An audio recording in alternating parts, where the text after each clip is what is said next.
Hello বন্ধুরা, আমি আজ যে বিষয়টা নিয়ে ভিডিও করছি, কিন্তু আমি এইরকম ধরনের ভিডিও করি না।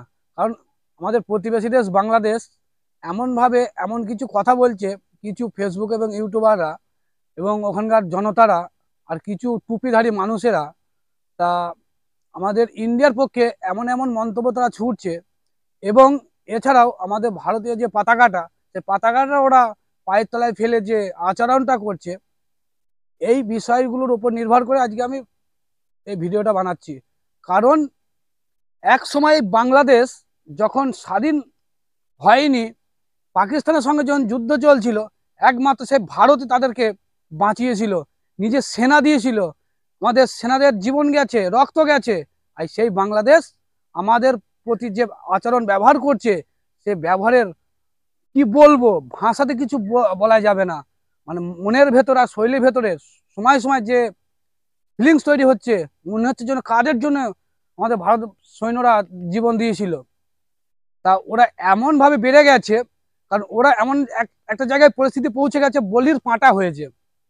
বলির পাঁঠা মানে সবাই জানেন। তা সেই বিষয়টা বলছি, যে বাংলাদেশ এখন বলির পাঁঠা হচ্ছে। অন্য প্রতিবেশী দেশের কথা শুনে, পাকিস্তানের উস্কানিমূলক যে সমস্ত কথাগুলো শুনে, তাদের বিভিন্ন টেররিস্টরা এসে তাদেরকে বিভিন্ন রকমের বিভিন্ন কথা শোনাচ্ছে। ভারত বিদ্বেষমূলক মনোভাব ওখানকার ছাত্রদের মধ্যে তৈরি করেছে, জনগণের মধ্যে তৈরি করেছে। এই যে বিষয়টা আজকে চলছে বাংলাদেশে, এটা তো একটা আছেই। আর তার থেকেও বড় বিষয় হচ্ছে যে হিন্দুদের মারো, হিন্দুদের কাটো, এই যে ব্যাপারটা মৌলবাদীরা বাংলাদেশ জনগণের মধ্যে ঢুকিয়ে দিয়েছে, ছাত্রদের মধ্যে ঢুকিয়ে দিয়েছে। এই জিনিসগুলো আজ যদি দীর্ঘদিন হচ্ছে, সবসময় আমরা দেখতে পাচ্ছি, খবরে দেখতে পাচ্ছি, ফেসবুকে দেখতে পাচ্ছি, এখন ইন্টারনেটের যুগ। তা এই বিষয়গুলো তারা ধামাচাপা দিচ্ছিল এতদিন ধরে, কিন্তু এখন আর ধামাচাপা দিতে পারবে না। কারণ হচ্ছে ওখানকার এখন হিন্দুরা জেগে গেছে। আরে ভাই, আমরা সবাই তো মানুষ, আমরা সবাই তো ভাই ভাই। একটা মুসলিম ছেলে আমার পাড়ায় আছে, সেও আমার ভাই, আমি তার পাড়াতে আছি, সেও আমার ভাই। তা এই বিষয়গুলো এতদিন তো বাংলাদেশে ছিল, এখন কেন নেই? তাহলে এই মনোভাবগুলো যারা ঢুকাচ্ছে আজ বাংলাদেশের জনগণের ভিতরে, ছাত্রদের মধ্যে, তা তারা কি বুঝতে পারছে না? আর এই বুঝতে যদি না পারে, তাহলে ভবিষ্যতে ওই কথাটা বললাম না, যে ওরা বলির পাঁঠা হবে। খুব তাড়াতাড়ি ওরা বলির পাঁঠা হবে। কারণ এই নিয়ে মানুষ যখন খেপে যাবে, তখন বাংলাদেশ কেন, পাকিস্তানের বাপ ওদের এখন নতুন বাপ পাতিয়েছে, ওদেরও আটকানোর ক্ষমতা থাকবে না। কারণ হচ্ছে এমন ভাবে জিনিসগুলো ওরা সাজাচ্ছে, সবসময় ভারত বিদ্বেষমূলক ওরা কাজকর্ম করছে, কথাবার্তা বলছে। আজ আমাদের পতাকাটা যে অসম্মান করেছে, সেই বিষয়গুলোর মধ্যে দিয়ে আজকে যে আমাদের ভারতীয় প্রত্যেক যুবক এবং ভারতীয়দের মধ্যে যে ফিলিংসটা তৈরি হয়েছে, তা বাংলাদেশ এখন থেকে যদি সাবধান না হয়, তা খুব তাড়াতাড়ি ওরা বিপদে পড়বে।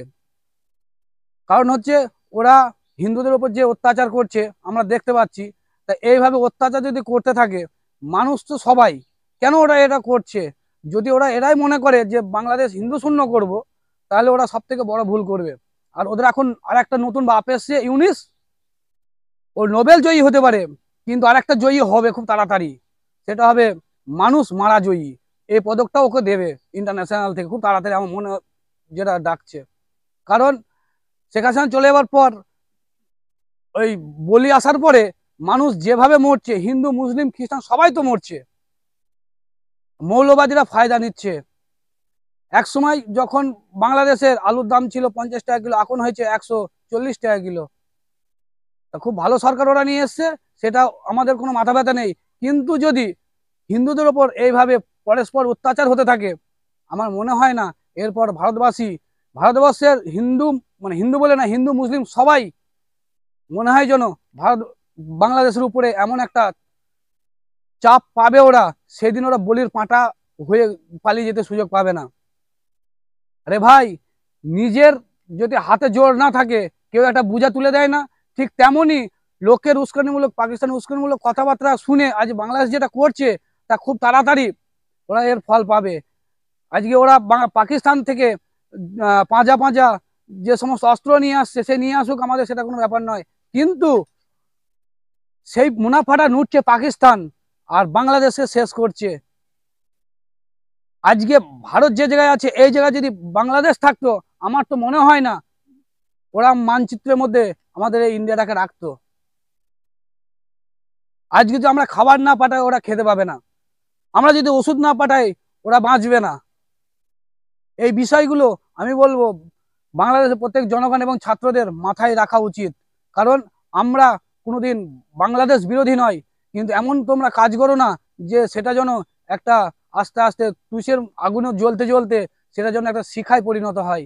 শিখায় পরিণত হলে মানে মারতে গেলে মার খেতে হয়, তেমনই হবে। কিন্তু খুব তাড়াতাড়ি আমি বাংলাদেশের প্রত্যেক ছাত্র সমাজ এবং মানুষ জনগণকে বলবো এই বিষয় থেকে দূরে থাকার জন্য। কারণ হিন্দু মুসলিম সবাই আমরা ভাই ভাই, এতদিন চললো, আজ কেন চলছে না? যে মৌলবাদীরা, যে জঙ্গিরা আজকে তাদের কথা শুনে আজ নিজের দেশটাকে শেষ করার চেষ্টা করছে, কারণ একটাই তাদের টার্গেট যে ভারতবর্ষের পিছনে কিভাবে লাগতে হবে। আর সেই ব্যাপারটা পাচ্ছে না বলে আজকে তাদের বলির পাঁঠা করে আজ ভারতের সঙ্গে তারা ষড়যন্ত্র করছে যে এদেরকে ভারতবর্ষটাকে শেষ করার জন্য। কিন্তু ভারতবর্ষ থেমে নেই, ভারতবর্ষের কাজ ভারতবর্ষই করছে। আচ্ছা আচ্ছা, তাবর তাবর দেশ দেখে গেছে ইন্ডিয়াকে, কিন্তু বাংলাদেশ তো মানে ছোট করলেই ছোট হয়ে যাবে। কোনো একটা রাষ্ট্রকে ছোট করাটা ঠিক নয়, কিন্তু যা পরিস্থিতি তাতে আমার মনে হয় যেন এরপরে বাংলাদেশ সম্মান পাবে। ওরা সবসময় ভারত কি করছে এমন একটা বিদ্বেষমূলক ওদের মধ্যে ঢুকিয়ে দিয়েছে। ভারত একটা খেলতে গেলেও ভারত কোথায় পা দিয়েছে, কোন স্ট্যাম্পে আউট হয়েছে, কলা গাছে সাপোর্ট করবে না ভাই, দরকার নেই তোদের সাপোর্ট। অপরকে দেখতে দিয়ে তোরা নিজেরাই হারিয়ে যাবি। তোদের আজকে খেলার অবস্থা কোথায়, আমাদের খেলার অবস্থা কোথায়? কারণ তোরা আমরা পড়া চর্চা করি না, কারণ আমরা আমাদের নিজের চর্চাটাই করি, আমার নিজের কাজটাকে আমরা বেশি পছন্দ করি। পরে পরে কি করছে আমরা দেখি না। তার জন্য আজ আমাদের ইন্ডিয়া টিম এত সুন্দর, এত ফেভারেট। এত দেশে এত ম্যাচ হয়, কিন্তু ইন্ডিয়ায় ম্যাচ হলে সবসময় লোক বেশি হয়। কেন হয়? আমরা জিনিসটাকে ভালোবাসি। তো নিজের জিনিসটাকে বুঝতে শেখ, অপর কি করছে আঙুল তুলে দেখতে যাস না, নিজেকে তৈরি কর। কিন্তু যদি এর পরেও যা পরিস্থিতি এখন বর্তমান ভারত বাংলাদেশের মধ্যে হিন্দু মুসলিম নিয়ে, তা আমি বলবো এই জিনিসগুলো খুব তাড়াতাড়ি মিটিয়ে ফেলার দরকার। কারণ যদি না মেটায়, হিন্দু ধর্ম এখন যেভাবে জেগে গেছে, তাতে মনে হয় ইউনুসও তোমার কেঁপে গেছে। আর ইউনিস প্রলোভনে যে সমস্ত ছাত্ররা আজকে তোমাদের বড় বড় গুণী ব্যক্তিদের মূর্তিগুলো ভেঙেছেন, সেই হসপিটালেই আজ ইউনিস ভর্তি আছে, এটুকু খবর আমার কাছে আছে। তাই ইউনিস নোবেল জয়ী হলে কি হবে, উনি খনি জয়ী হবে, তার নোবেল খুব তাড়াতাড়ি পুরস্কারটা পাবে। আমার মনে হয় না যে উনি আরেকবার পদক পাওয়ার জন্যই ওনাকে রাষ্ট্রসংঘ ডাকতে পারে, এবং ওনাকে রাষ্ট্রসংঘে ডাকলে সে কোথায় যাবে সেটা নিজেই বুঝতে পারবে। সময় হলে সবরে মিয়া ফলে। তা আমার এখন কথা বলতে গেলে আরো প্রচুর কথা আছে, কিন্তু আমি আর বেশি বাড়াচ্ছি না। পরের নেক্সট ভিডিওতে বাকি কথা বলবো, এখানে রাখছি। হিন্দু মুসলিম সবাই ভাই ভাই, কেউ এইভাবে আরেকজনকে মেরো না, কারণ সবাই মানুষ, সবাই রক্তে গড়া মানুষ। এই কথা বলে আমার এই ভিডিওটা এখানে আমি শেষ করছি। নমস্কার।